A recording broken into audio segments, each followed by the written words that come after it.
সম্মানিত ভিউয়ার্স, আসসালামু আলাইকুম। কেমন আছেন আপনারা? আমি এখন আছি বেলজিয়ামের রাজধানী ব্রাসেলস। এটাকে ব্রাসেলসের প্রাণ কেন্দ্র বলা হয়। এটা হচ্ছে গ্র্যান্ড প্যালেস। এই স্কোয়ারটা পৃথিবীর সবচেয়ে সুন্দর স্কোয়ারের মাঝে একটা।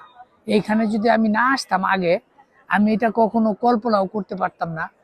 এইখানের যে এত সুন্দর, এত মানে ঐতিহাসিক একটা স্থান, এখানে না আসলে বুঝে যেত না। এখন আমাদের দেশের যারা পড়াশোনা করতে চান ইউরোপে, আমি একটা জিনিস ভাবলাম, ইউরোপে পড়াশোনা করা শুধুমাত্র একটা শিক্ষা গ্রহণ নয়, এই যে একটা বিশাল একটা কালচার, বিশাল একটা সংস্কৃতির সাথে পরিচিত হওয়া, এটা একটা অনেক বড় কিছু একটা দেশের মৌলিক কাঠামো পরিবর্তন করতে। আমি আছি আয়ারল্যান্ডে 20 বছর যাবৎ। আমি ওইখানে মুনস্টার টেকনোলজিক্যাল ইউনিভার্সিটি থেকে পড়াশোনা করছি।